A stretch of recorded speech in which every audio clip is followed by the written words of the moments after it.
Vamos a dar inicio a la clase. El día de ahora vamos a hablar un poco acerca de el proceso de copia de respaldo y el proceso de recuperación, que es uno de los temas pilares en este caso para el manejo de las bases de datos.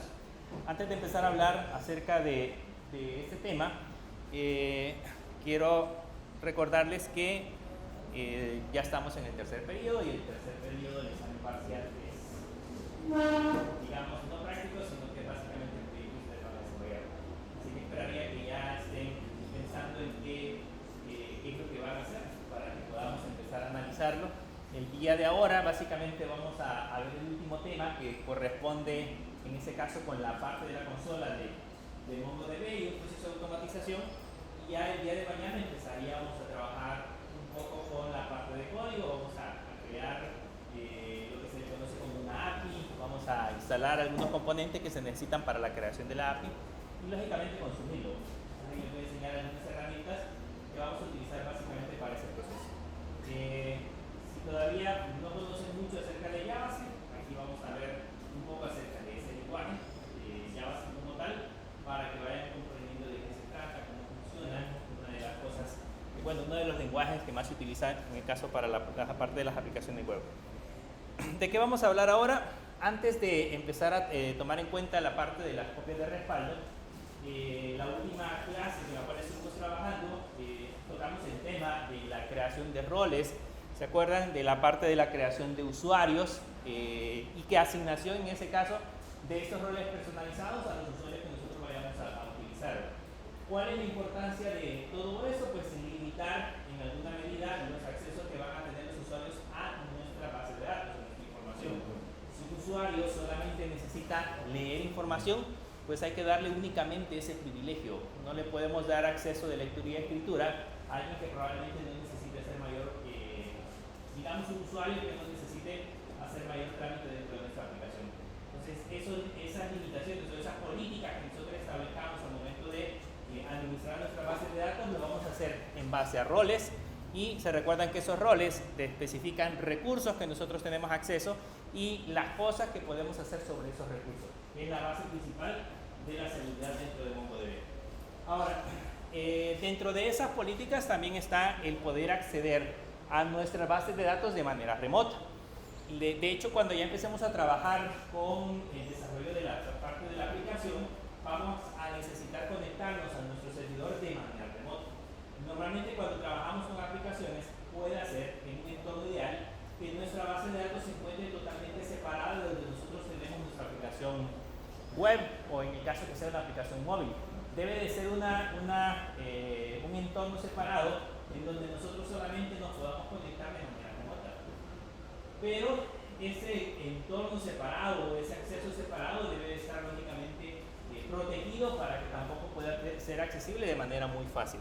Recuérdense que todo ahora, las vulnerabilidades están muy de moda. Hay muchas vulnerabilidades que podemos encontrar en dispositivos móviles, en computadoras personales, en servidores, etc.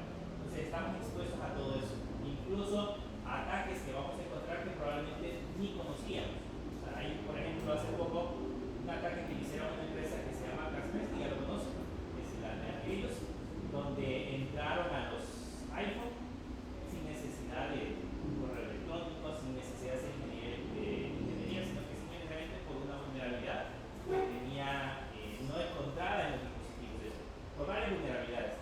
Pero pues ahí a eso nos exponemos. Igual sucede con los servidores, las bases de datos. Si existen vulnerabilidades no reconocidas o no encontradas, no documentadas, entonces pueden explotarnos si nosotros prácticamente no estamos protegidos. Entonces hay que tomar mucho en cuenta esa parte.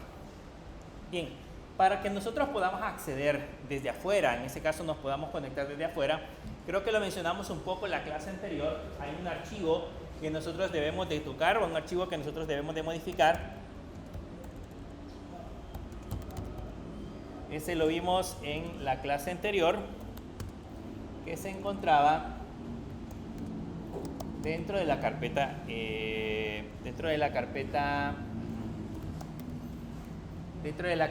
etc, y el archivo se llama mongot.conf. Ese archivo normalmente tiene todas las configuraciones que nosotros vamos a encontrar de MongoDB, en este caso de MongoDB, y desde ahí podemos cambiar varias cosas, varias información que nosotros podemos modificar. Entre ellas, la que vimos en la clase anterior es que de aquí podíamos habilitar, en este caso, la parte de la autorización, la parte de la autenticación. Si esa opción no se encuentra habilitada, pues de manera predeterminada podemos entrar a MongoDB sin pedir usuario y contraseña, y entramos de hecho como administradores. Pero por eso es importante habilitarla. Y la otra parte que sí me interesa que entiendan cómo funciona es el acceso que le vamos a dar desde el exterior. Normalmente esta configuración se encontraba de esta manera, 127.0.0.1. Esa es una IP que a nivel local se utiliza para especificar mi máquina, la máquina en la que nosotros estamos trabajando. Cuando ustedes vean, creo que va a haber una materia que tiene que ver con la parte de redes, configuraciones de redes, ahí van a explicar un poco acerca de los rangos de IP y cómo se utilizan. Esa es una red, es una IP privada o es un rango de IPs privadas que se utiliza para tener acceso a recursos de la máquina en la que estamos trabajando. Es como que nosotros acá escribiéramos la palabra localhost. Ese localhost es un dominio interno que se utiliza para hacer referencia a mi máquina local. Entonces, esa IP generalmente se encuentra asociada a eso. Si yo en esta parte le especifico el 127.0.0.1, pues básicamente le estoy diciendo que del único lugar de donde vamos a tener acceso a MongoDB en esta máquina va a ser desde la máquina local. No va a poder recibir peticiones desde el exterior. Si quisiéramos limitar la red, por ejemplo, allá en el centro de cómputo está la red 172.19. Y si le ponemos 0.0, le vamos a decir que las peticiones que vamos a aceptar van a ser solamente de la red 172.19. O sea que cualquier IP que tenga 172.19.1.10.1.20, cualquiera de esas va a tener acceso directo hacia nuestro servidor. Entonces, esa es una manera de poder limitar. Si trabajamos, por ejemplo, con el otro rango, la 192, 168, por ejemplo, 56.0, significa de que la máquina local o las máquinas solamente van a poder soportar accesos desde las computadoras que tengan un IP en ese rango. ¿Okay? El 0 en este caso indica en este caso desde dónde vamos a tener acceso. Y si le ponemos una IP específica, por ejemplo 101, significa que MongoDB solo tendría acceso específico desde esa máquina, ni siquiera local, ni siquiera de manera local no podría conectar a MongoDB, sino que solo de esa máquina específica, que son casos muy raros. Cuando estemos trabajando con redes, pues tenemos que recordar que yo los debo de delimitar. O sea, si estoy usando, por ejemplo, una red en la nube, tengo que delimitarlo para que el acceso solamente sea en mi red local y no en la red pública. Si lo pongo en la red pública, pues lógicamente voy a tener acceso hacia cualquier lado. En nuestro caso, si le ponemos acá 0.0.0.0, pues ahí le decimos que podemos tener acceso desde cualquier lado. Desde cualquier lado. Y el otro dato es el puerto. Yo les dije la vez pasada que los puertos son el medio de comunicación o la puerta a través de la cual nuestra aplicación tiene comunicación directa con los clientes. Cada vez que llega una conexión hacia nuestro servidor, el puerto que utiliza es el puerto 27017. Ahí se solicita un enlace y luego a través de otro puerto ya se establece una conexión. Pero ese puerto, por ejemplo en el concepto de la red, ese puerto lo único que hace es que está en modo escucha. O sea, él está recibiendo peticiones y validando peticiones. En el momento que él recibe una petición y se valida, lo que hace es establecer enlace con otro puerto interno a través del cual se comunica la aplicación. Pero ese es el puerto principal. Entonces, nosotros podemos cambiar este puerto por seguridad. Podemos ponerle el puerto que nosotros querramos. Ahí se recuerdan 65.535 puertos, de los cuales nosotros podemos utilizar cualquiera de ellos, excepto aquellos que ya están reservados para servicios específicos. Yo no puedo poner aquí, por ejemplo, yo no puedo poner el puerto 22, porque el puerto 22 ya está ocupado, ya lo tiene en ese caso el servicio SSH. Yo solamente puedo colocar puertos específicos, que en ese caso el que utiliza MongoDB de manera predeterminada es el 27017. ¿Okay? Bien, cuando ya tenemos configurado esto, tenemos que reiniciar el servicio.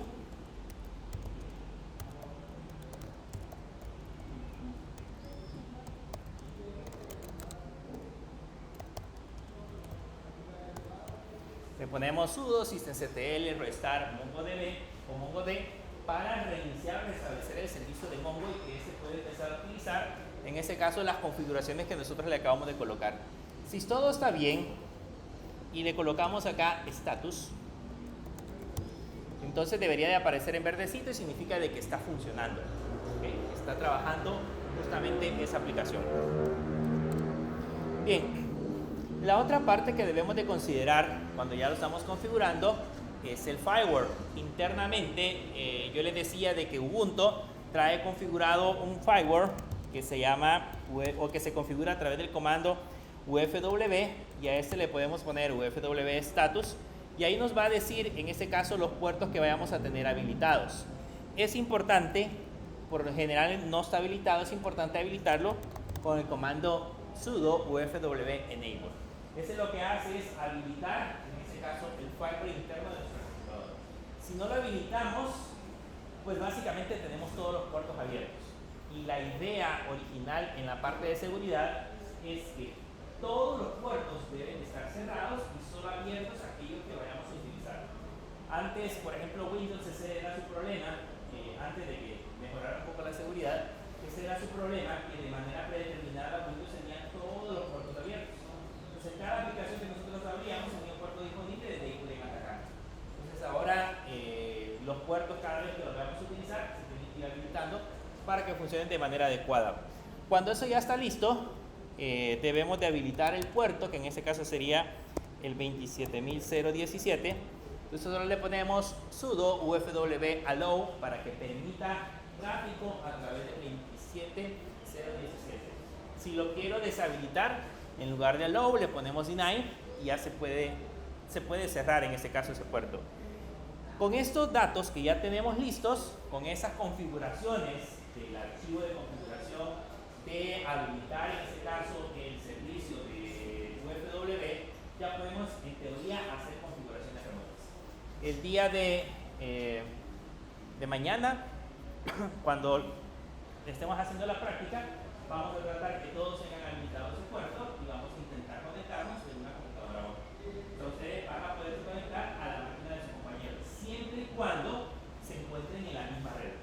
¿Okay? Siempre y cuando estén disponibles en la misma red. Básicamente, si están conectados por cables, si se pueden conectar a través de la conexión remota. Si no están con cable, pues es difícil que lo puedan hacer. En este caso acá, como ya vimos que el puerto 27017 ya se encuentra disponible, que es este que tenemos acá, ya se encuentra disponible, entonces ya podemos empezar a realizar conexiones directamente a ese puerto. ¿Cómo vamos a hacer para conectarnos? ¿Cómo vamos a hacer para, en ese caso, establecer la conexión remota? Vamos a usar siempre el mismo comando mongosh, ¿ok? Y a mongosh lo que vamos a hacer es agregarle el parámetro --host. Y en ese --host le tengo que colocar en ese caso la IP a la que nos vamos a conectar, que sería la 192, en mi caso la 168.64.5. Ustedes tienen que ponerle la IP de su máquina, o la máquina local, o la máquina del compañero a la que se tiene que conectar. Con eso le vamos a decir, quiero establecer una conexión a un servidor que se encuentra fuera. Y luego le podemos especificar el puerto, si en el caso fuese diferente, lo puedo especificar 27017, si fuese el 27018, puedo cambiar el puerto y colocárselo en esa parte. De ahí el resto es igual, tengo que colocar el parámetro Authentication Database, y en ese caso sería siempre admin, le ponemos colocar el "-u", que sería el usuario católica, y le colocamos el "-p", que en ese caso sería católica. Si se dan cuenta, la conexión es similar, lo que agregamos nada más es el parámetro del host y el puerto. Con eso ya nos podemos conectar de manera remota.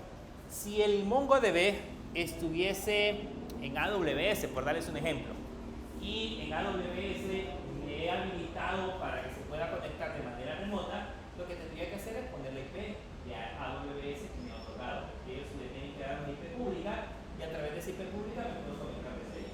O le dan una IP pública o le dan un nombre de dominio, cualquiera de los dos. El nombre de dominio por lo general es público, entonces con ese ya me podría conectar directamente a esa parte de la aplicación. Entonces si le damos Enter, ahí entramos a MongoDB y si le damos Show DBS, ahí ya están las bases de datos. Entonces es la misma conexión, solo que ahora ya no lo hicimos de manera local, sino que lo hicimos de manera remota. ¿Okay? Así que mañana pues vamos a intentar conectarnos a la computadora de su compañero. Si se puede, en este caso, habilitar para ver si podemos llegar directamente a eso. Si en este caso, por ejemplo, el firewall estuviera bloqueado, eso no es posible hacer. De hecho acá, aunque yo le he puesto la misma IP interna, pero él de manera interna lo que va a hacer es intentar hacer una conexión remota, aunque sea en máquina local. Para que lo reconozca como local, ahí debería decir 127.0.0.1. Pero como lo estoy haciendo a través de la IP, él internamente reconoce como que si fuera una conexión remota, aunque es en mi misma banda. Bien.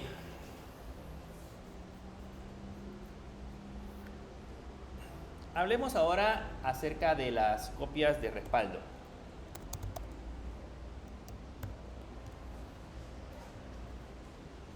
¿Qué tan importantes son las copias de respaldo? ¿Cuál es la importancia que le debemos dar a las copias de respaldo? ¿O creen ustedes que no es necesario que sea copia de respaldo de la información? Nosotros nos hemos encontrado con empresas donde no hay copias de respaldo, donde no se ha hecho, donde el sistema funciona y dicen pues por años ha estado funcionando así y nunca hemos requerido una copia de respaldo y nunca se ha configurado. Pero ¿cuál es la importancia de la copia de respaldo? Pueden suceder muchísimas situaciones. Por ejemplo, ¿qué sucede si en el caso el disco duro donde nosotros estamos guardando la información se daña? ¿Okay? Se daña donde está guardado, en ese caso, la base de datos. ¿Qué pasa, por ejemplo, si alguien por accidente borra cierta información? Digamos que borra, imagínense clientes, borra uno o varios clientes. Generalmente, por ejemplo, se da mucho el caso en las empresas cuando van a despedir al programador o al gestor de bases de datos, pero le avisan 2 semanas antes. Y dentro de 2 semanas vamos a despedirlo. Entonces, algunos por represalias, eso no es ético, pero por represalias, por el acceso que tienen, pueden llegar a eliminar información. Generalmente las empresas cuando van a despedir a alguien dicen, usted y alguien escuché que cambió, no le dan mucho acceso a la información. Pero suponiendo que suceda eso, también puede pasar que borre información de las bases de datos sin el permiso, digamos, por represalias directas hacia la empresa. Podría ser. Pero existen muchas situaciones. Por ejemplo, puede llegarse a corromper la base de datos si, digamos, que en el momento que nosotros estamos almacenando información hay un corte de energía y digamos que el servidor no tiene un backup o los datos quedaron en la red y no llegaron directamente al servidor. Pueden pasar muchísimas cosas. Hoy con los discos duros en estado sólido es mucho más seguro, digamos, no tanto, pero es mucho más seguro guardar información que con los discos anteriores. Recuerden que los discos viejos todavía existen. Eso es lo que tenían, eran discos normales internos y de manera interna también tenían un cabezal con agujas que se encargaban de leer la información. El problema es que si ese motorcito o ese cabezal golpeaba de manera inadecuada la parte física del disco, también dañaba físicamente la información. Entonces existían muchas cosas que sucedían hace años. El problema, como les digo siempre, es cómo hacemos ante un percance, porque es importante la parte de la copia de respaldo para podernos cubrir las espaldas ante cualquier percance. Cuando exista algún problema dentro de la empresa en donde se pierde información por cualquier motivo, la única manera de poder recuperar esos datos es a través de las copias de respaldo. La pregunta es, ¿cada cuánto deben de estar configuradas las copias de respaldo? ¿Cuál creen que debería de ser? Digamos que yo hago copias de respaldo de las notas, por decirles algo, aquí en la universidad. ¿Cada cuánto el sistema de notas que saca dentro de la universidad, la sería el momento adecuado? Ajá.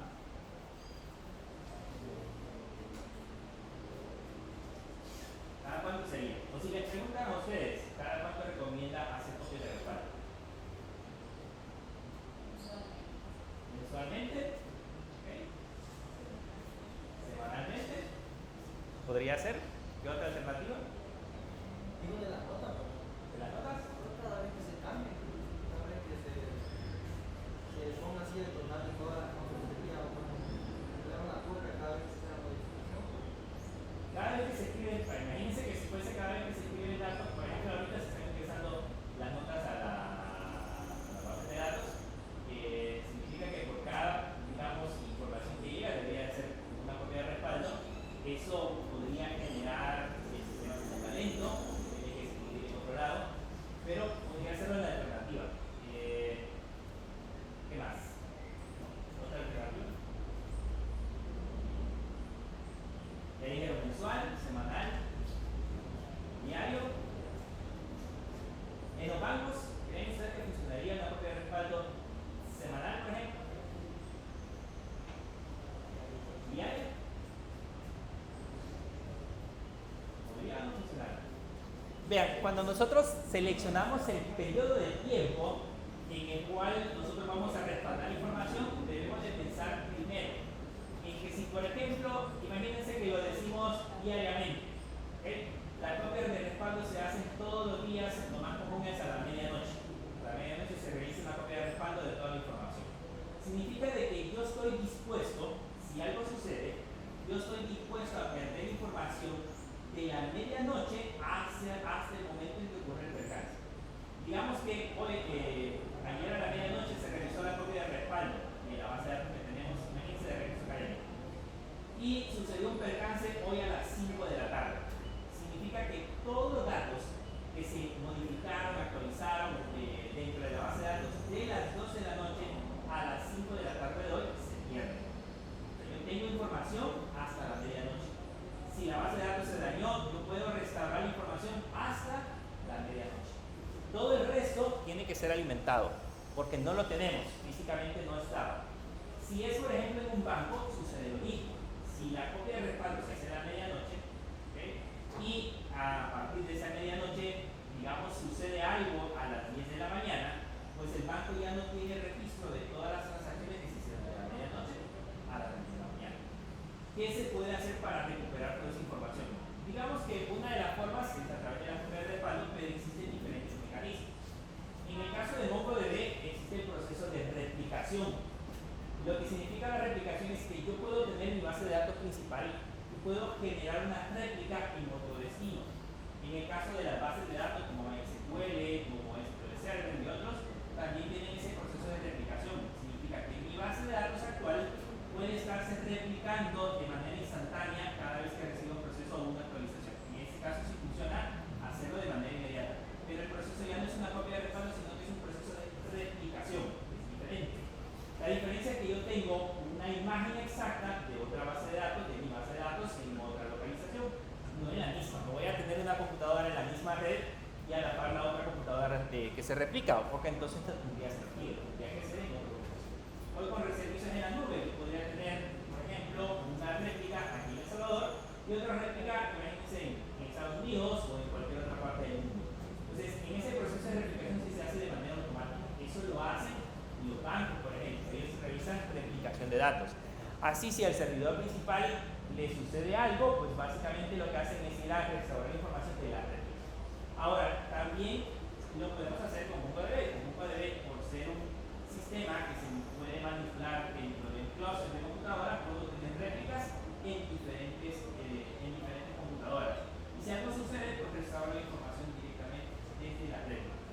Esa es otra parte. Ahora, el problema es, digamos ahí si algo sucede con el servidor, no podemos restaurar de la réplica. El problema es, ¿qué pasa si yo borro datos que físicamente desaparecen de la base de datos? Pero digamos, borro 100 registros de clientes. Si borro 100 registros de clientes en una réplica, por ende, los 100 registros que eliminé acá se eliminan de la réplica. Así que ya no los tengo en ninguno de los dos lados. Y ahí sí necesito ir a una copia de respaldo para poder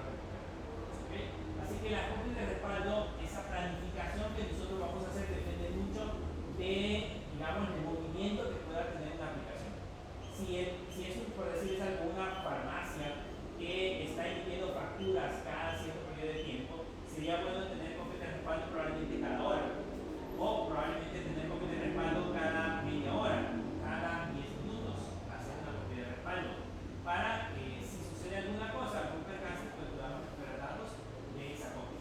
Como les digo, depende mucho del lugar en el que nos vayamos a encontrar. Y la otra parte importante es que esas copias de respaldo que nosotros generemos deben de estar salvaguardadas en algún lugar donde tampoco vaya a ser afectada. Porque suele suceder que, digamos, tengo mi servidor de bases de datos y realizamos copias de respaldo. Y le preguntamos al dueño, mire, ¿hizo copias de respaldo? Sí, hay copias de respaldo cada 2 horas, por ejemplo. ¿Okay? No hay problema, vamos a ir a recuperar esas copias de respaldo. ¿Dónde las tiene? En el mismo disco duro donde estaba la base de datos. Y si se dañó ese disco duro, pues por ende se dañó también las copias de respaldo. Entonces las copias de respaldo deben estar lógicamente en una ubicación distinta a la que nosotros tenemos actualmente en nuestro servidor. Pues hay muchas maneras de hacerlo. Podemos utilizar servicios en la nube para mandar esa información a algún servicio de almacenamiento en la nube con cierto espacio limitado. Podemos usar Google Drive, podemos usar OneDrive, que en este caso es de Microsoft. Podemos utilizar Dropbox, ya hemos usado Dropbox. Podemos usar Dropbox o Mega, por ejemplo, que les da, no sé si 50 GB de almacenamiento. Podemos usar cualquiera de esos que son gratuitos para poder almacenar la información. O si el caso, las bases de datos son muy grandes, entonces podemos utilizar servicios de almacenamiento pagados, como en el caso Amazon tiene uno que se llama S3, que es un almacenamiento en la nube ilimitado. O sea, yo puedo ir almacenando ahí lo que yo necesite y me cobran por el espacio. Entonces, si tengo 1 tera, pues me van a cobrar por 1 tera, usualmente. Si después cambia a 2 teras, me cobran por 2 teras, pero me cobran por el espacio. En Azure también hay un sistema de almacenamiento similar, también lo tiene Google Drive, pero Google Cloud, que también tiene un sistema de almacenamiento para guardar datos en la nube. ¿Okay?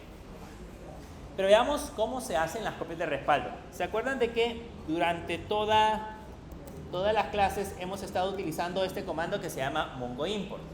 Y si se recuerdan, los archivos que hemos ido a traer son archivos que son archivos de texto en formato JSON, o sea, en un formato legible.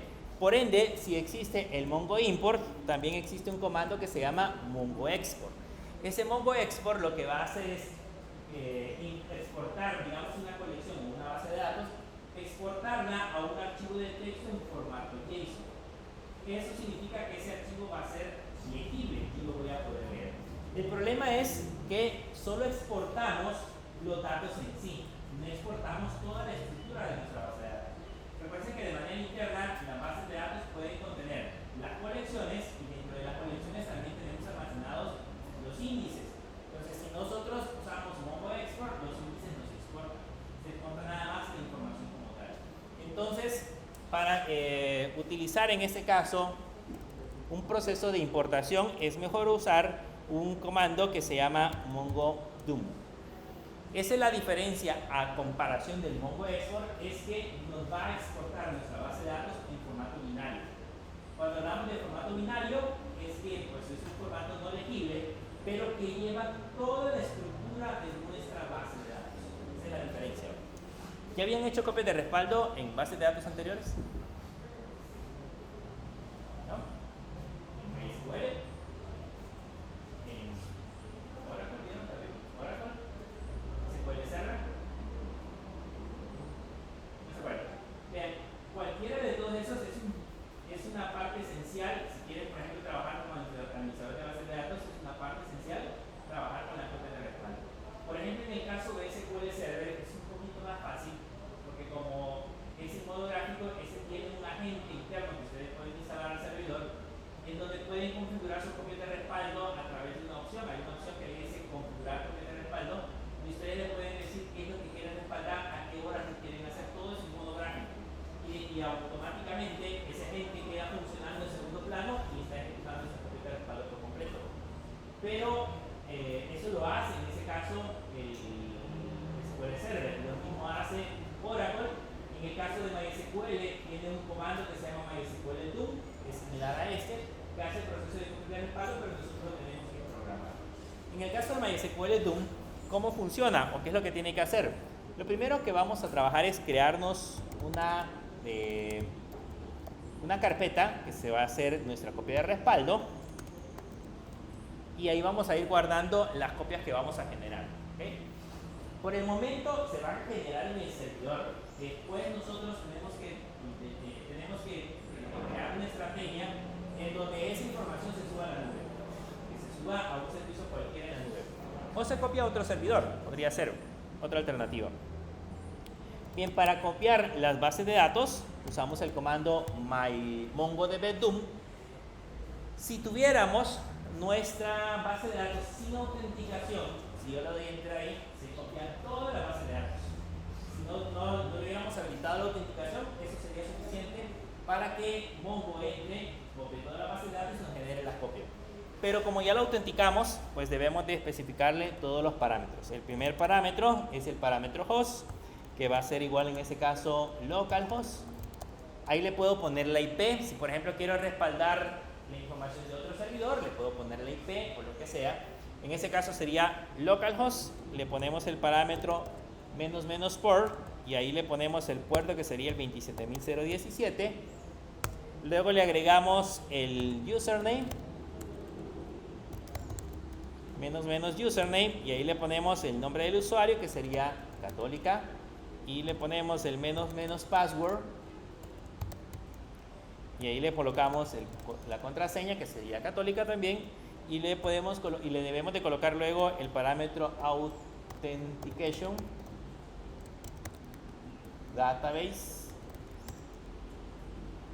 igual y el usuario que en ese caso vamos a usar que sería la base de datos donde está autenticado el usuario que sería admin. Si lo dejamos hasta ahí nos respalda todas las bases de datos de manera automática. En este caso primero vamos a hacer la prueba con una base de datos nada más. Entonces le vamos a poner -db y la base de datos que vamos a respaldar va a ser mflix. ¿Okay? Eso es hacerlo desde la consola de manera manual. Todos los días, si nosotros lo hiciéramos de manera manual, todos los días llegaríamos a la oficina y escribiríamos toda esa información. O lo guardaríamos en un archivo de texto por ahí y lo estaríamos escribiendo. Pero eso es hacerlo de manera manual. Lógicamente, si lo hacemos de manera manual, no es lo más conveniente. ¿Okay? Porque ¿qué pasa que el día que nos enfermemos? ¿Qué pasa si un día nos incapacitamos? ¿Qué pasa si un día nos despiden? Entonces ya no tendríamos que explicarle a alguien cómo hacer las pruebas. Lo más ideal es que se automatice, que sea automático. Ya vamos a ver cómo sería automático.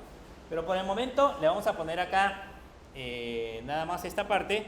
Si le damos enter, van a notar que ahí empezó a hacer el proceso de copia de respaldo. Ahí les dice que se está generando toda la información de los archivos que acabamos de generar. Si ahora, listo, lo que tenemos dentro de backup, van a notar que aquí ya hay una nueva carpeta que se llama Doom. Esa carpeta que se llama Doom es donde ha ido a depositar las copias de respaldo que nosotros acabamos de hacer. Si entramos a Doom, se van a notar que ahí hay una carpeta que se llama mflix, que corresponde en ese caso a la base de datos que acabamos de respaldar. Si entramos a mflix, van a notar que aquí hay un montón, vamos a hacer esto más pequeño. Van a notar que hay un montón de archivos en formato JSON, en formato JSON, que corresponden en ese caso a la información que acabamos de almacenar. Si, por decir algo, yo quiero ver el de movies.bsum, que en ese caso es el formato binario, y si le damos enter, van a notar que pues ahí está toda la información de esa colección, pero en formato binario. ¿A qué nos referimos con formato binario? Pues van a notar que en algunas partes hay ciertos caracteres especiales que normalmente nosotros no los reconocemos. Veamos uno más pequeño. Pongamos el de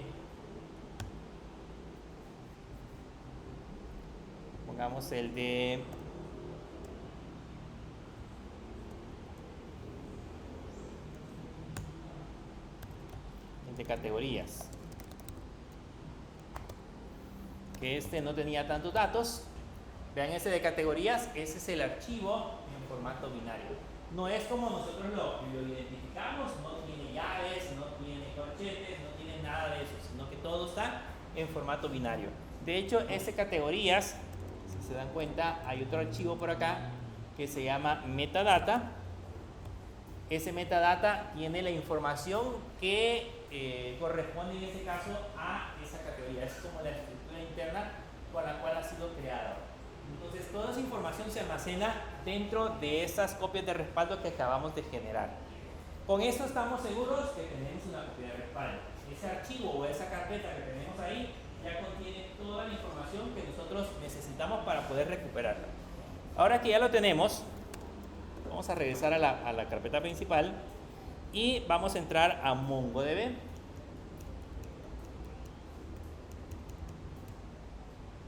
Vamos a entrar a MongoDB siempre con el proceso de autenticación y vamos a ir a ver qué podemos hacer con la base de datos.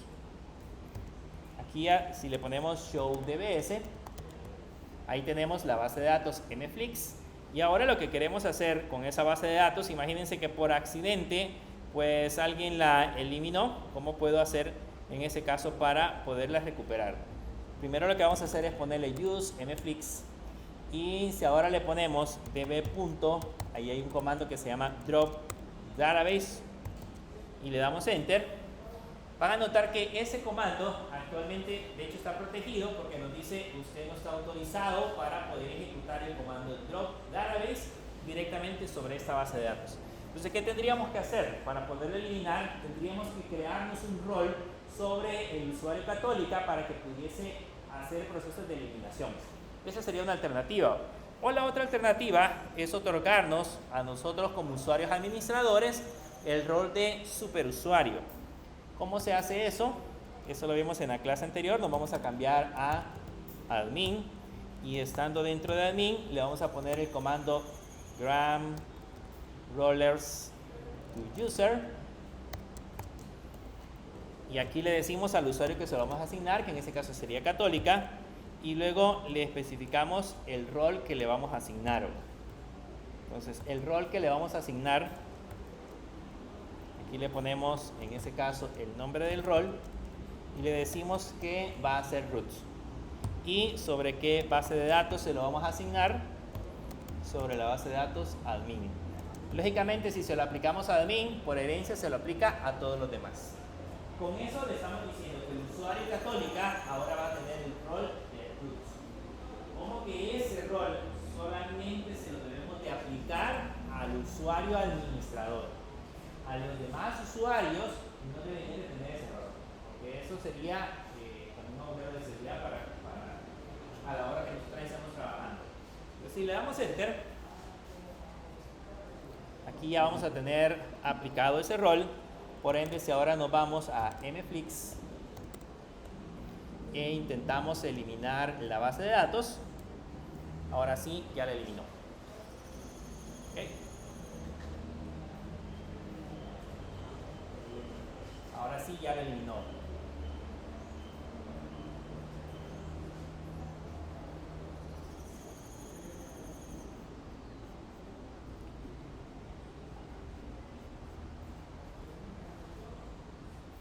Bien, pongámonos en el peor de los escenarios. Pues nuestra base de datos, alguien tenía acceso a nuestro usuario root y nos eliminó la base de datos mflix. Pues imagínense un día a las 8 de la mañana nos llaman preocupados y nos dicen, mire, nuestra base de datos no podemos ingresar al sistema, no hay acceso al sistema. Y por alguna razón alguien detecta que ya no está la base de datos. ¿Se imaginan si nosotros vamos de aquí de Santa Ana para San Salvador? Tenemos que esperarnos 2 horas para llegar a la oficina y poder restaurar la información. En todo eso probablemente recibamos llamadas de nuestros queridos clientes de a qué hora va a estar lista toda la información. Básicamente lo que hacemos, lo que sucede con eso es que detenemos la producción o detenemos todo el trabajo de una oficina por completo. Nosotros, digamos, en lo largo que hemos tenido de trabajar con varios clientes, hemos tenido experiencias con algunos donde se nos han dañado, de hecho, esa parte de los discos duros, y restaurar la información, créanme, nos ha llevado 2 días de trabajo. 2 días en los cuales pues casi no dormimos, porque pues, el cliente está constantemente preguntando. Uno de los clientes nos preguntaba cada 10 minutos, literalmente cada 10 minutos, si habíamos resuelto el problema. cada 10 minutos nos decía que ya está listo, ya funciona, cuánto tiempo se va a tardar, una presión increíble. Y él siempre nos decía, el problema es que ese cliente tenía otros clientes a los que le prestaba el servicio, siempre nos decía, ya está listo, hay 100 clientes que ya me cancelaron.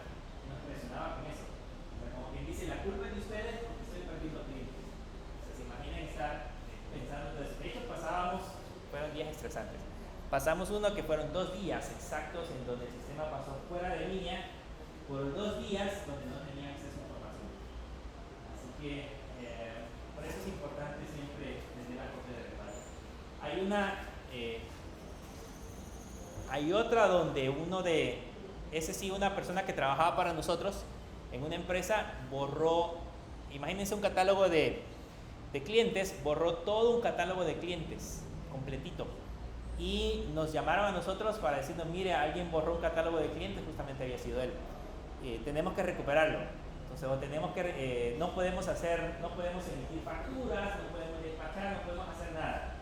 Nos tardamos 1 hora en recuperar la información para poder ver el sistema porque estuviera en línea. Y en esa hora el teléfono no dejaba de sonar. De todos lados nos decían, mire, no funciona, no puedo entrar, etcétera, etcétera. Así que, como les digo, la parte de la copia de respaldo y la restauración sí es interesante poderla hacer.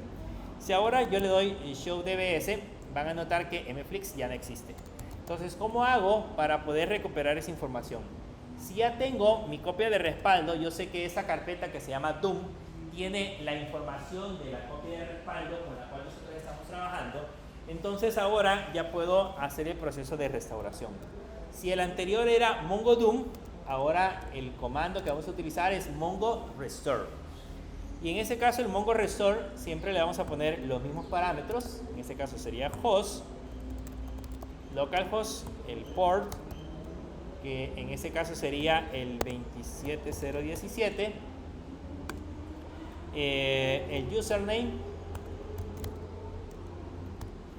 que siempre es católica, el password, que en ese caso sería católica, y el --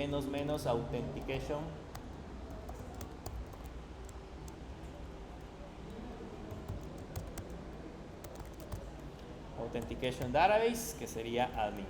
¿Okay?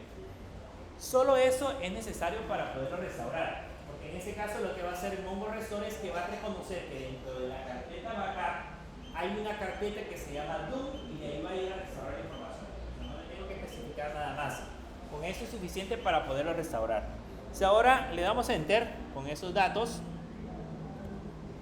van a notar que ahora ya hizo el proceso de restauración. Dice que hay 0 documentos que fallaron en la restauración y en teoría ese comando ya debería de habernos recuperado la base de datos. ¿Okay? Si ahora entramos de nuevo a MongoSH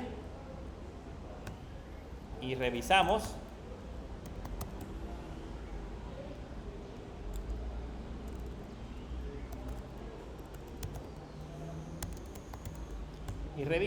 ahí tenemos la base de datos MFlix. Y si le damos MFlix y le damos Show Collections, ahí tenemos todas las colecciones. Y si por alguna razón queremos revisarlo, le ponemos, por ejemplo, dbcategorías.find, ahí deberían de estar las categorías. Entonces ya pudimos restaurar toda la información que originalmente se había eliminado usando el comando Mongo Restore. Okay. Pregunto, ¿qué pasaría? Imagínense que, poniendo como ejemplo ahorita MFlix, imagínense que lo único que eliminaron de MFlix fueron los comentarios. Oh, perdón, no, olvidemos de los comentarios. Lo único que eliminaron fueron la colección Movies, pero los comentarios y todo el resto ahí se encuentran. Lo único que se eliminó fue la colección Movies. Y nosotros tenemos respaldo de ayer a la medianoche. ¿Okay? Justo de ayer a la medianoche. Y ahora yo lo voy a recuperar. ¿Creen que sería correcto hacer ese proceso en ese momento? Si solo perdí Movies y en teoría Movies no recibe actualizaciones a cada rato, lo único que recibe actualizaciones son los comentarios. Digamos que las películas son estáticas y ahí se encuentran o se actualizan cada semana, 2 semanas.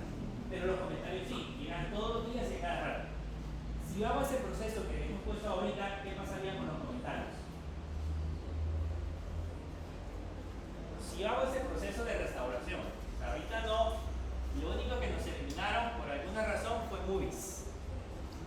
Y los movies son fijos, ligados. Pero los comentarios se están actualizando. Si hago ese proceso, ¿qué pasaría con los comentarios? De a la medianoche a esta hora. Esos desaparecen, ¿cierto? ¿Okay? Se borran. Entonces, yo voy a restaurar los comentarios, las colecciones, las categorías, perdón, las movies a la medianoche de ayer. Y todos los comentarios de la medianoche de ayer hacia ahora desaparecen.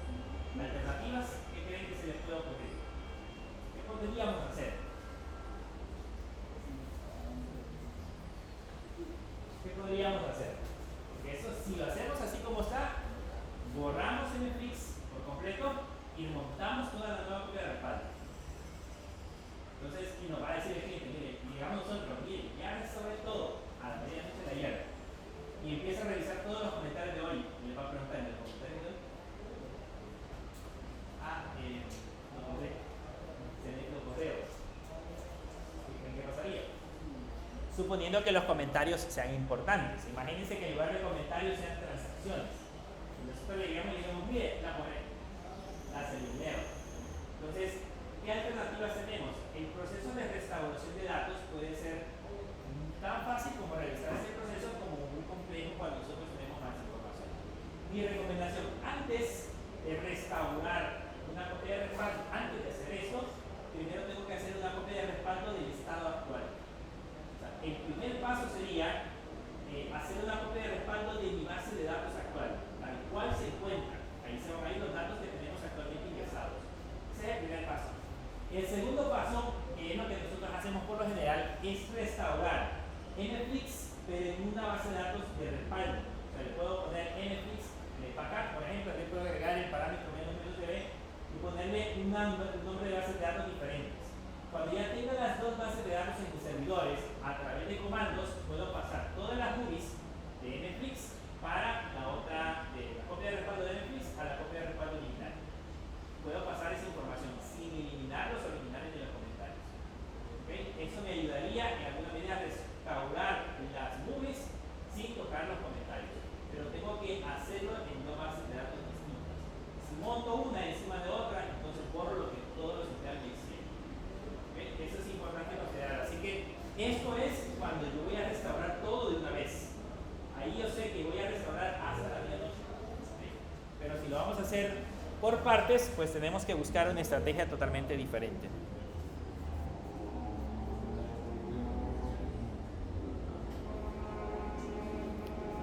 Bien, otra parte que podemos considerar es que cuando yo utilizo el comando mdum, si yo le quito este parámetro, ya vimos que respalda todas las bases de datos, ¿okay? Pero eso lo va a hacer sobre la misma carpeta con la que ya hemos especificado. Pero yo le puedo poner "-out" y ponerle, por ejemplo, un nombre de carpeta distinto. Ese es el nombre con el cual se va a crear la copia de respaldo. Entonces se va a crear un folder o una carpeta justamente con ese nombre. Y eso evitamos de sobreescribir el que teníamos anteriormente. Por ejemplo, acá haría una copia de respaldo de toda la base de datos en una carpeta que se llama DOM. Y si se dan cuenta, ahí ya se creó. Si reviso ahora, aquí ya tenemos el DOM 1. Si entramos a DOM 01, ahí si revisamos, ahí están todas las bases de datos. Está admin, LPB, almacén, MFLIX, school, store y where. Incluso admin, que es la base de datos a la cual tiene acceso el usuario. ¿Okay? No se agregan las otras que ya tenemos almacenadas del sistema, pero sí la base de datos admin. Entonces con eso ya podemos restablecer cualquier base de datos que se nos haya perdido. Solamente le especificamos con el comando out, le especificamos la carpeta o el nombre de la carpeta donde se vaya a generar. ¿Okay? Ahora, hay un pequeño problema. Voy a quitar eso de acá. ¿Qué pasa, por ejemplo, si yo escribo en la terminal, escribo history y le damos enter? Si yo le escribo history, van a notar que aquí, en esta instrucción, ese history lo puede ejecutar cualquiera. Esta parte de la contraseña está en texto plano. sea, cualquiera podría venir y revisar el historial, mi historial, y ver que aquí hay un password que se llama católica. O de hecho, usar la flechita hacia arriba y va a encontrar, en este caso, los comandos que nosotros hemos ejecutado.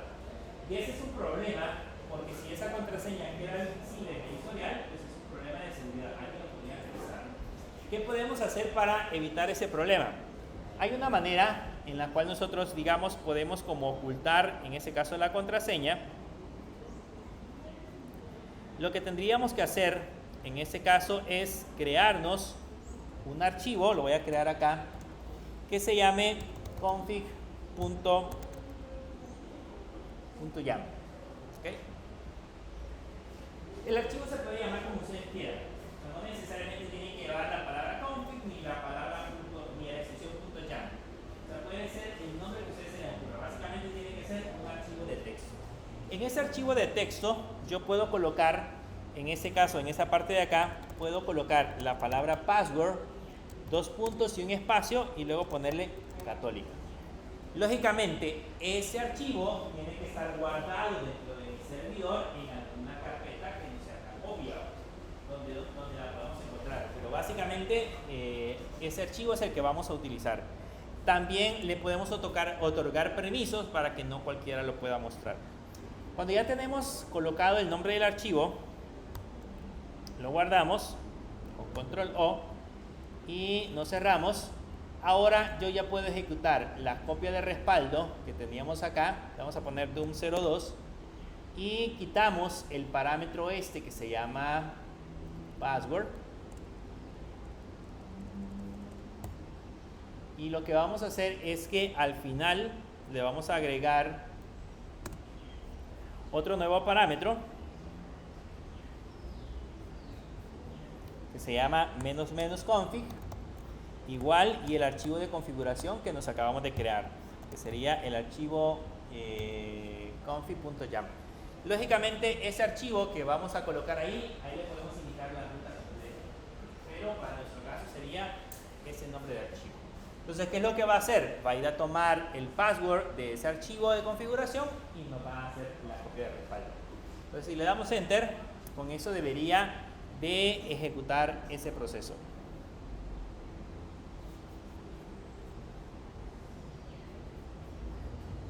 Acá le damos Enter. Y si revisamos, ahí está el doom02. ¿Okay? Ya no nos pidió el password. El password es oculto. Se encuentra almacenado en ese archivo.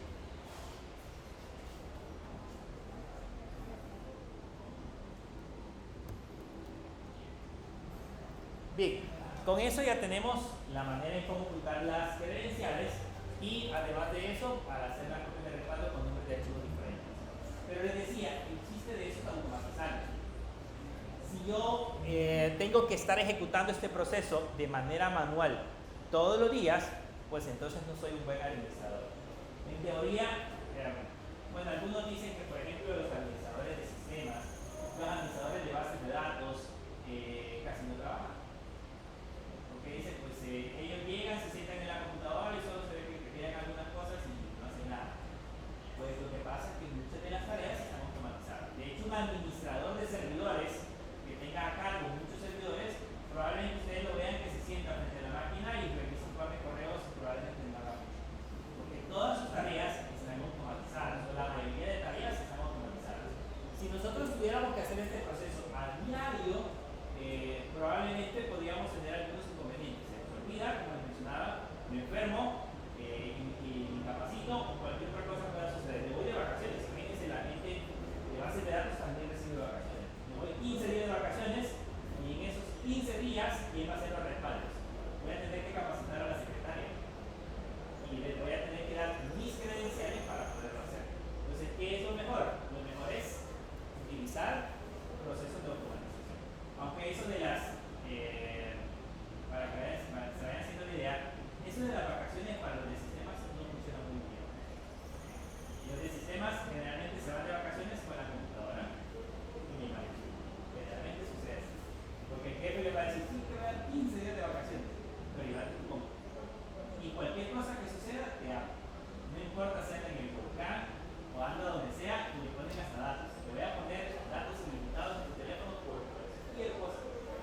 dice, por favor no te vayas a ir a lugares donde no haya señal. De todo eso pasa. Así que, ¿por qué? Porque pues, los servicios con los cuales se tiene acceso son muy complejos, pues ni modo, va a tener que tener acceso. Y generalmente, aunque siempre otra persona que pueda ejecutar esos procesos, pero pues hay ciertos detalles que si ustedes son los responsables probablemente no los conozcan. Así que eso de las vacaciones pues no es tan cierto.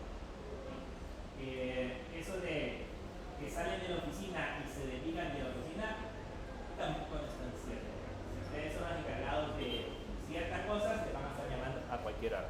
Si no, pregúntele a alguien que trabaja en Tigo, en Claro, le hablan a la medianoche y si es posible lo llegan a traer. Lo llevan a la oficina y hasta que arregla las cosas regresa a su casa. Así que suele suceder.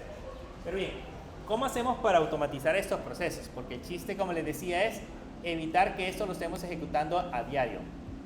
Entonces lo que vamos a hacer primero es que nos vamos a copiar este texto que tenemos acá y nos vamos a crear, en el caso de Linux, un archivo que se llame respaldo.sh. Ese .sh normalmente son scripts. Significa que para eso ustedes tienen que aprender Bash script, que es, digamos, la programación de la terminal de Linux. La programación de la terminal de Linux o la programación de la terminal de Windows Server, si es necesario, o cualquiera de ellos. Pero en el caso, para nosotros acá es Linux.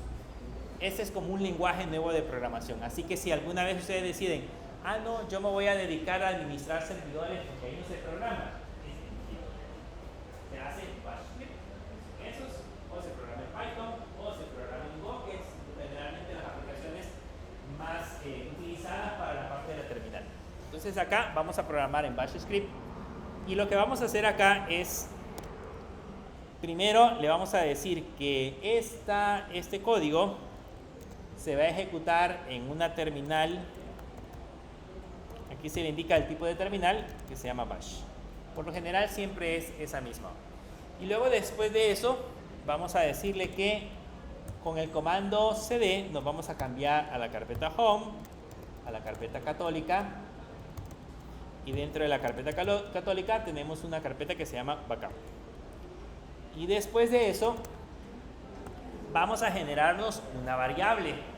La idea de automatizar el proceso es que cuando nosotros lo ejecutemos, este genere una copia de respaldo, pero de la fecha específica. O sea, si yo lo dejo con un nombre de archivo fijo, significa que imagínense de un 01. Cada vez que se ejecute va a sobreescribir su contenido.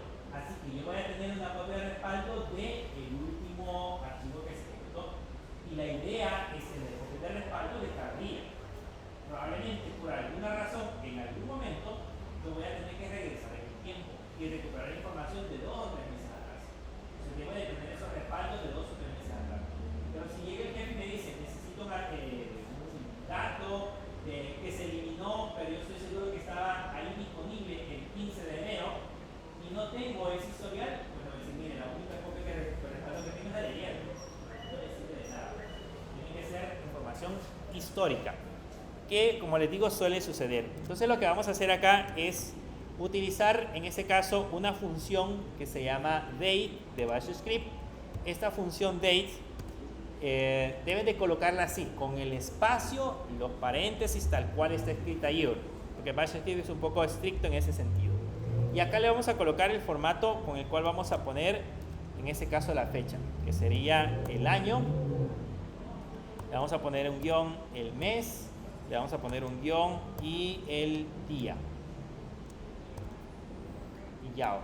Entonces básicamente en Bash script lo que estamos haciendo es diciendo, voy a crear una variable que se va a llamar fecha, que lo que va a hacer es ir a consultar la fecha actual del sistema, eso es lo que hace consultar la fecha del sistema, y mostrármela en el formato de año, mes y día. Ahí le pueden dar el formato que ustedes quieran. Podría ser al revés.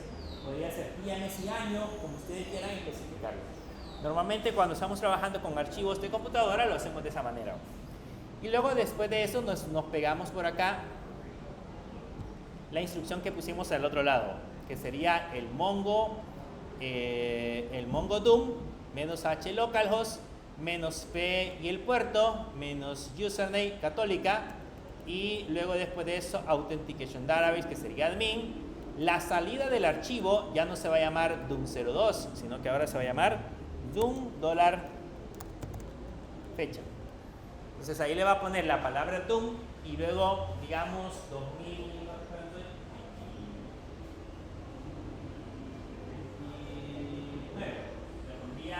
2024 04 debería ponerle la fecha. Y luego el menos confi para decirle dónde se encuentra ubicado ese archivo. Este proceso, de ser posible, debe de ser ejecutado, por ejemplo, con un usuario administrador al cual no debería de tener acceso cualquiera. Por eso se coloca de esa forma. Debería tener permisos especiales. Entonces con esto ya estaría listo nuestro script para poderse ejecutar. Lo guardamos. Lo único que modificamos acá nada más sería el parámetro. Si se dan cuenta no tiene gran cosa. Ese script son 4 líneas nada más. Lo podrían hacer muchísimo más complejo. O sea, ahí podrían, por ejemplo, hacer respaldos por bases de datos. O sea, ahorita solamente tenemos, según esa copia, va a ser respaldo de todo por completo, pero podríamos irla separando por bases de datos, digamos, solamente generar la de Netflix, pero solamente generar la de almacén y así sucesivamente. Podríamos irla respaldando por bases de datos. Pero en este caso, pues lo hacemos para todas. Con eso listo, guardamos y salimos. Si revisamos ahora el archivo, van a notar que ya tenemos el archivo que se llama respaldo.sh. Solo que ese archivo en Linux, para que sea ejecutable, necesita permisos especiales. ¿Qué necesita en Windows para que un archivo sea ejecutable? Solo que sea .exe o .com o .bat. Ese es el requerimiento en Windows. En Windows cuenta la extensión. ¿Qué cuenta en Linux? En Linux no cuenta la extensión. Y no es necesario que el archivo sea .exe, punto y algo. Lo que necesita es que tenga permisos de ejecución. Y si se dan cuenta, los permisos que tiene solo son de lectura y escritura y de lectura. Entonces, ¿qué tengo que hacer? Pues cambiarle esos permisos. Le ponemos el chmod. ¿Se acuerdan de eso de Linux? ¿Cómo se ponen permisos? Ahí le puedo poner una combinación de números, 7 o 4 o lo que sea, para especificar en ese caso los permisos. O ponerle de manera más fácil que necesito permisos de ejecución para el archivo que se llama respaldo.sh. Con eso vamos a hacer que ese archivo sea ejecutable. O en otras palabras, que se puede ejecutar desde la terminal.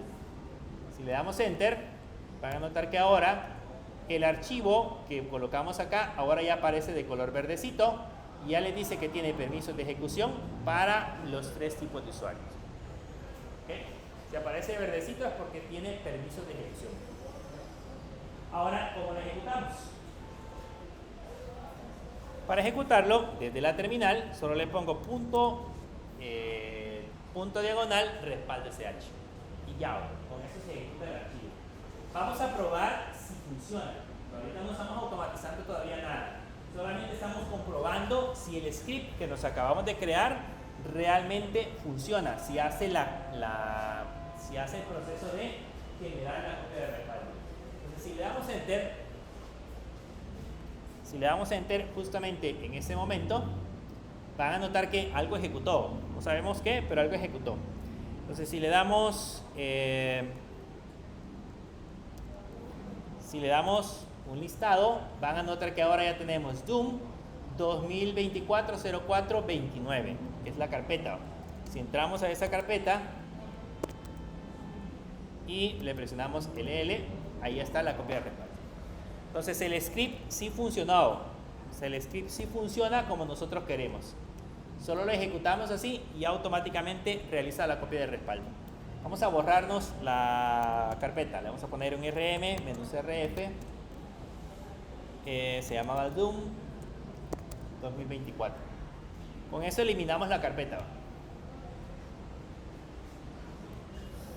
¿Alguna vez han intentado hacer esto?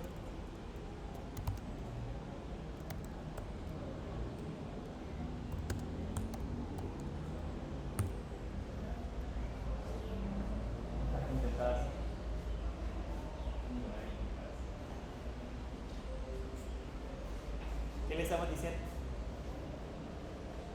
Arriba, yo lo que le puse es con rm-rf, borre sin preguntar, como me preguntó, borre todo el contenido, incluyendo carpetas, subcarpetas y todo lo que quieran, de la carpeta que se llama DOOM 2024-0429.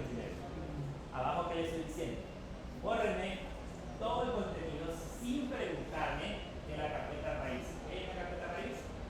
En Linux, todo. Así que si tienen discos montados o cualquier cosa, se va a ir todo, hasta el sistema operativo. Así que eso nunca lo vayan a hacer. Por ahí hay memes de ese sudo. Así que cuidado con eso. Pueden probar en una máquina virtual. Ahí no les va a pasar nada. Bien. La pregunta es, ya verificamos que el script funciona. Ya vimos que nos genera justamente una carpeta. La carpeta ya la eliminamos, ya no existe. Ahora, ¿cómo hacemos para automatizarla? Queremos que ese proceso que acabamos de configurar se ejecute de manera automática. ¿Conocen alguna herramienta en la terminal que haga ese proceso? ¿En Linux? ¿Que automatice tareas? ¿Vieron proceso de automatización cuando vieron Linux?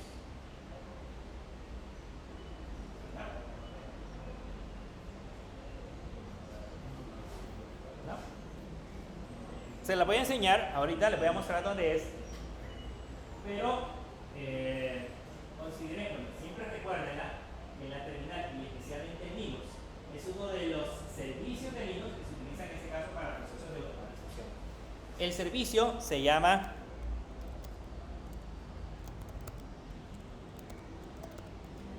cron-tau. ¿Okay? El servicio que se utiliza para hacer procesos de automatización se llama cron-tau. ¿Qué hace ese servicio? Pues de manera interna lo que hace es ejecutar tareas en segundo plano a, digamos, tareas programadas a cierto intervalo de tiempo. Yo le puedo especificar como yo quiera. En este caso, por ejemplo, en esta parte de acá, si yo le pongo cron-tau -c, yo voy a decirle que quiero configurar tareas del usuario que se llama Católica. Por lo tanto, los permisos que voy a tener de ejecución van a ser sobre Católica. Si intento programar acá una tarea con permisos de un usuario diferente, entonces no me va a funcionar. En ese momento vamos a configurar las tareas del usuario que se llama Católica. Si le damos Enter, cuando entremos la primera vez, nos va a preguntar cuál es el editor de texto que más nos gusta.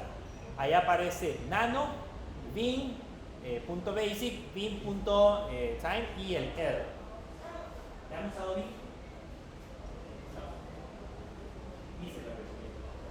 No es que sea malo, sino que es Vim es el editor de texto por defecto que trae el kernel de Linux.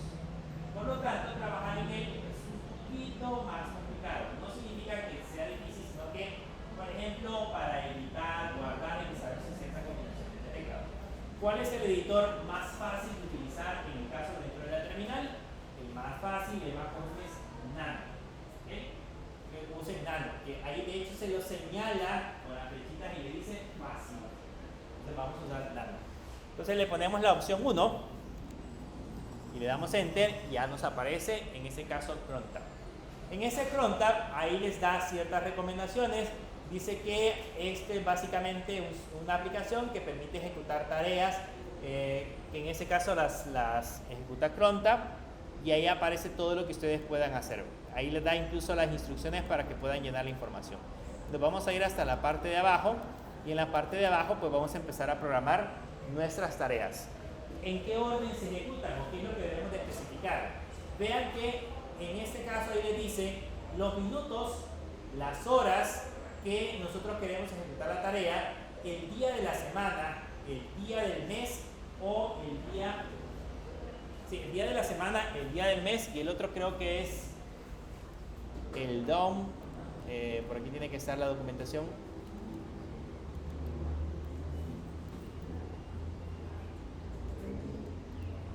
Aquí dice que ustedes pueden definir los valores en concreto.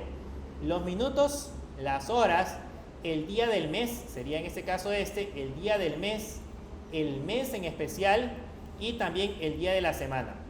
Entonces, en este caso acá, yo le puedo decir las horas, minutos, el día del mes, el mes y el día de la semana.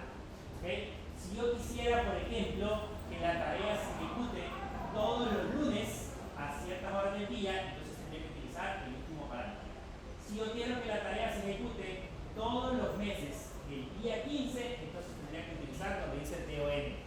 Si yo quisiera que la tarea se ejecute solo en diciembre a una fecha específica, entonces puedo especificar el parámetro. ¿Okay? En nuestro caso le vamos a poner los minutos y las horas. Pues no sabemos ahorita qué horas tenemos. Voy a cerrar y vamos a ver aquí el date. Ahorita, según esto, ya estamos en abril en esta computadora. Dice que tiene el 30 de abril a las 2:31. No, perdón, a las 12:02 y 31 segundos. Entonces le vamos a poner la tarea programada a la medianoche a los 5 minutos. Tal vez alcanzamos a editarlo. Ponemos Chrome Tab -E. Entonces aquí le voy a decir a los 0:05 minutos de las 0 horas. Como no me interesa especificar el día del mes, entonces le voy a poner asterisco. No me interesa especificar el mes, le pongo asterisco. No me interesa especificar el día de la semana, le pongo asterisco. Y luego le digo el comando que va a ejecutar. El comando que va a ejecutar está dentro de Home, dentro de Católica, dentro de Backup y se llama respaldo.sh. Con eso le estoy diciendo, el comando se va a ejecutar todos los días. Ahí estamos diciendo todos los días, a la medianoche a las 0:05 minutos. No se pueden especificar segundos. ¿Okay? Según Crontab, solo lo puede ejecutar en ese caso, el día es específico. Pero ahí le estamos diciendo que se va a ejecutar en ese caso todos los días a las 5, a la medianoche y 5 minutos. Sería, digamos, a las 12:05 AM. Con eso solo lo guardamos, le damos Control O y Enter y Control X. Y si se dan cuenta, ahorita no hay carpeta. Veamos la fecha. Ya lleva 4:13. Vamos a esperar a que llegue a 5. Al llegar a 5 debería de ejecutarse esta tarea. ¿Okay? Ya lleva 26. Todavía no hay carpeta.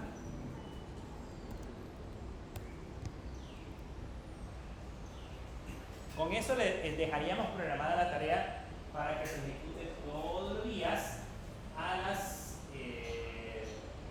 medianoche, según la hora de la computadora. Parece que la máquina tiene hora UTC, así que vamos adelantados 6 horas.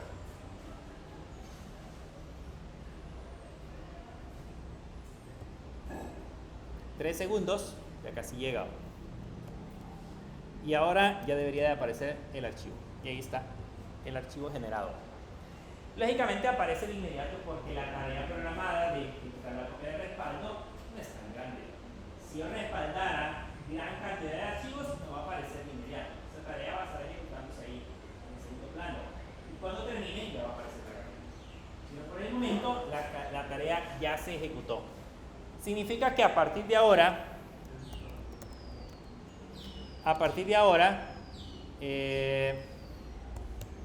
todos los días, en esta computadora está especificado así, todos los días a las 0:05, a la medianoche con 5 minutos, se va a ejecutar esa tarea. ¿Qué pasa, por ejemplo, si yo la quisiera ejecutar cada 2 horas? Porque ustedes me dijeron que pues, cada día, en algunos casos es bueno, en otros casos no. ¿Qué pasaría si yo quisiera ejecutar cada 2 horas esa tarea programada? Tengo varias alternativas.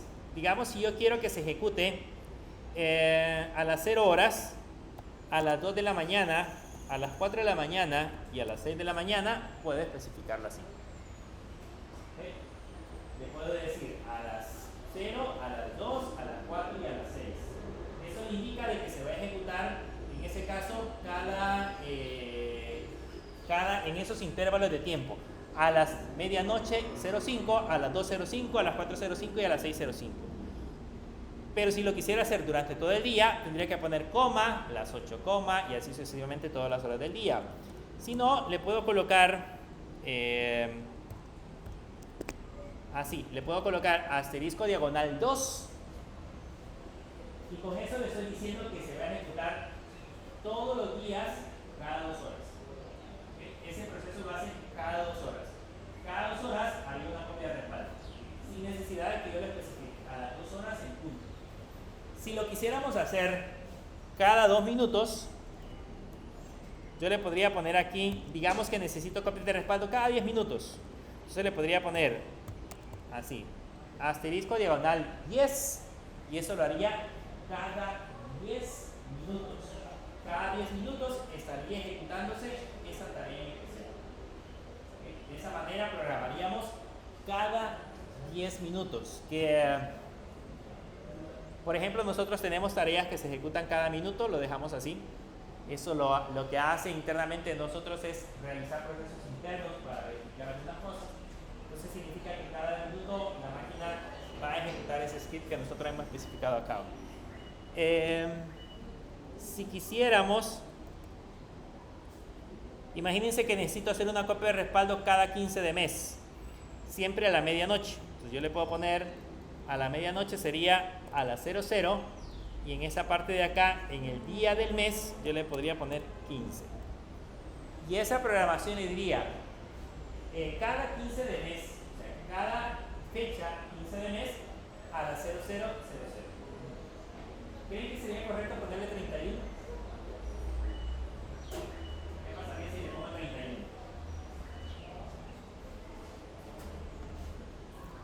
Si le pongo 31, no va a correr todos los meses. Solo va a correr en los meses que tenga 31. Entonces, si alguien le dice, quiero que se haga una copia de respaldo cada final de mes, lo más recomendable es hacerlo cada inicio de mes. Porque en ese caso, todos los meses tienen 01, pero no todos los meses tienen 31. A no ser que nosotros le especifiquemos acá, digamos que en lugar de que sea 15, que le pongamos 28, 30 y 31. Pero ahí tendríamos, en un mes que tenga 28, 30 y 31, tendríamos 3 copias de respaldo. Esa es la diferencia. Pero si no, lo más recomendable es que le especifiquemos en ese caso el mes. Si por alguna razón nos dicen, yo quiero que las copias de respaldo se ejecuten todos los lunes. Entonces, todos los lunes a la medianoche. Entonces yo le voy a poner asterisco, ahí le estoy diciendo que se ejecute a la medianoche, pero el día lunes. Le ponemos 1.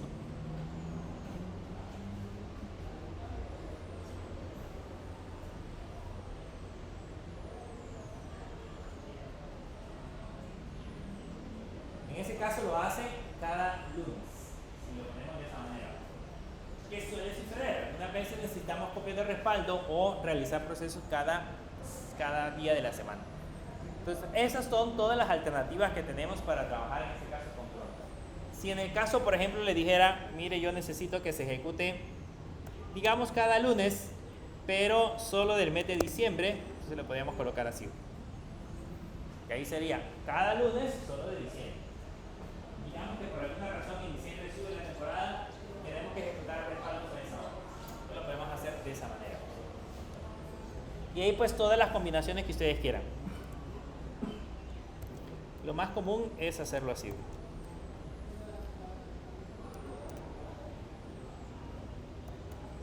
Bien, este comando que se llama crontab tiene un archivo principal que ustedes pueden encontrar dentro de etc y que se llama crontab, que ese es más general. La diferencia es que acabamos de ejecutar arriba, que se pone crontab, no sé, ejecuta tareas programadas para el usuario católico. Pero ¿qué pasa si yo quiero programar tareas de diferentes usuarios? Yo soy el administrador, de hecho eso solamente lo puedo hacer con sudo. A este archivo solamente voy a tener acceso con usuario superadministrador.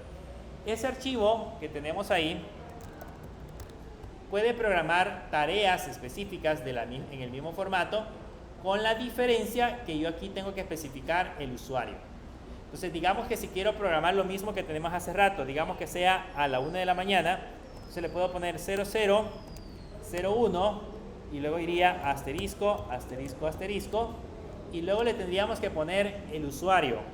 El usuario sería, por ejemplo, católica, Y luego le tendríamos que poner el comando que va a ejecutar, que sería diagonal home, diagonal católica, diagonal backup, diagonal y el archivo que se llama respaldo.sh. La diferencia es que desde aquí yo puedo poner tareas programadas con usuarios diferentes. Tengo que especificar el usuario que va a ejecutar. O de hecho puedo poner tareas programadas con el usuario de uso. ¿Preguntas? ¿Dudas?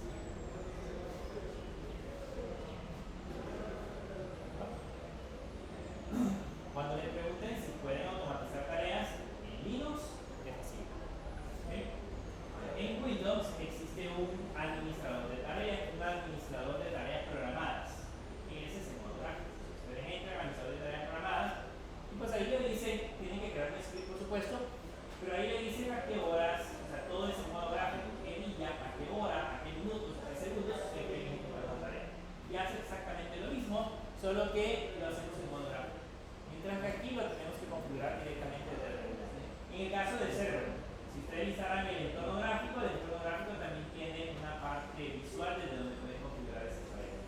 Pero mi recomendación es que lo aprendan a hacer desde la consola. ¿Okay? Vamos a quitar esta tarea, bueno, ahí la podemos dejar. Con esto, si le doy control O y enter y le damos control X, ahí ya desaparece. Ya está lista esta tarea programada para empezarse a ejecutar. La pregunta ahora del millón: ¿y si esa tarea programada tiene un error? Podría suceder. ¿Cómo soy seguro que esa tarea programada se está ejecutando? Pues la manera de hacerlo es ir a revisar los logs. Si ustedes se van, por ejemplo, a la carpeta, le voy a poner sudo su para hacerme administrador de una sola vez. ¿Okay? Ahí me hago administrador, o me hago usuario root. En la carpeta bar hay una carpeta que se llama log. En esa carpeta log ahí se van guardando archivos de los procesos que nosotros ejecutamos. De hecho, ahí van a encontrar una carpeta de MongoDB. Si alguna vez MongoDB falla, de ahí pueden encontrar la razón del por qué, por ejemplo, el servicio está fallando. En esa carpeta log que nosotros tenemos acá, van a notar que hay varios archivos y el que tiene, en este caso, las tareas de cron tab, en el caso de Ubuntu, se llama, déjenme hacer esto más pequeño.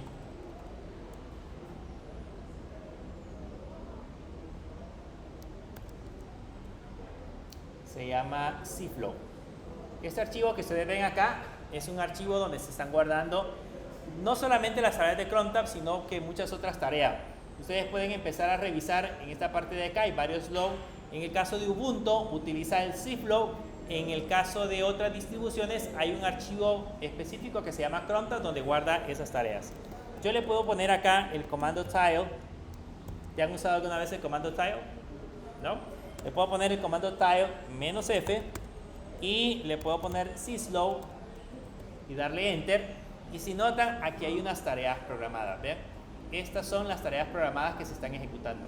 Y por acá está la tarea programada que nosotros colocamos. Si en el caso llegara a generar algún tipo de inconveniente o no se ejecuta la tarea programada, yo lo voy a poder ver ahí. Ese tile -f sirve para estar monitoreando un archivo en tiempo real. Si una tarea se ejecuta en este momento, va a aparecer la línea automáticamente. Yo puedo estar viendo, no sé si han visto, por ejemplo, en las películas, es muy común ver que las pantallas están cambiando un montón de archivos, están apareciendo un montón de archivos. Ese comando está. Pongan ese comando y eso se va a ver como que matriz. Un montón de cosas que están subiendo y bajando. Entonces, aquí se están registrando todas las tareas que están corriendo y desde ahí puedo verificar si existe algún error. ¿Okay?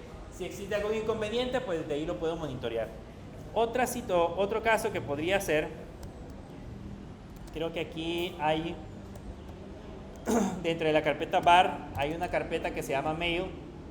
Y dentro de la carpeta mail, normalmente aquí depositan en algunas ocasiones un archivo de correo electrónico cuando nosotros configuramos un correo interno dentro de nuestra aplicación. Y las tareas programadas normalmente mandan un correo electrónico a ese lugar para que lo podamos chequear. ¿Okay? Que también podría ser otro lugar donde nosotros podríamos monitorear. Con eso terminamos toda la parte de la automatización. ¿Okay? ya saben cómo automatizar tareas y cómo ejecutarlas. No solamente copias de respaldo, yo puedo automatizar cualquier cosa. Desde ahí puedo crear una tarea que después se encargue de subir esos archivos a la nube, por ejemplo. Puedo hacer lo que ustedes quieran. Y los scripts o los códigos no necesariamente son en bash script. Si usted usa Python, por ejemplo, pueden crear una tarea en Python, que tal vez es más fácil de entender. Pueden crear una tarea en Python, hacerla ejecutable y correrla desde la consola. Si no les gusta Python, pueden utilizar Go. El lenguaje Go también se puede ejecutar desde la consola. Ustedes escriben las instrucciones y se ejecuta directamente desde la consola cualquier cosa. Por ejemplo, van a encontrar en la documentación de Amazon, van a encontrar código que les sirve para subir sus archivos a un almacenamiento express. O en el caso de Google Cloud, van a encontrar una API o un código que les permita subir archivos a también un almacenamiento de Google Cloud. Ese básicamente sería el proceso ideal para almacenar la información. Y si no, usen Google Drive, que es gratis, usen OneDrive, que es gratis, Dropbox tiene una capa gratuita, Mega tiene una capa gratuita, pueden usar cualquiera de esos. La idea es que cuando salen un sistema, nunca omitan la copia de respaldo. Créanme que sirve de gran manera. De ahí se recupera gran cantidad de información. Bien, ¿dudas?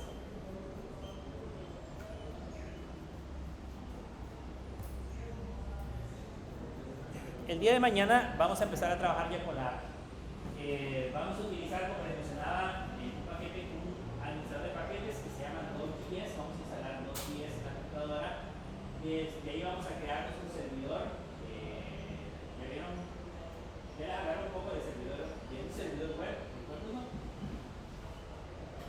¿O no saben de servidor? Vamos a crear un servidor web pequeñito y desde ahí vamos a empezar a trabajar con lo que se le conoce como un ARC. Pero primero quiero que entendamos qué es un ARC.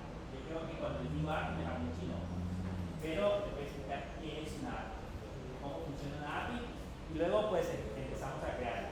Vamos a trabajar exclusivamente con JavaScript. Todo el código que vamos a usar es JavaScript. Y luego lógicamente un poco de HTML, CSS y lo vamos a combinar para crear una aplicación. Pero inicialmente va a ser JavaScript. Vamos a usar JavaScript en el lado del servidor, ¿okay? Vamos a usar JavaScript en el lado del cliente y vamos a usar incluso JavaScript en la parte de la base de datos. O sea, básicamente JavaScript nos va a servir para todo, para que entiendan lo potente que es el lenguaje de programación. Así que si quieren, por ejemplo, especializarse en la parte de programación en JavaScript, es una buena opción porque hay muchas oportunidades de trabajo en esa parte. De hecho, cuando empecemos a desarrollar, hay una materia que se llama programación para dispositivos móviles, también van a ver JavaScript, van a ver cómo se crean aplicaciones móviles con JavaScript. Es interesante ese lenguaje. Bien, les voy a pasar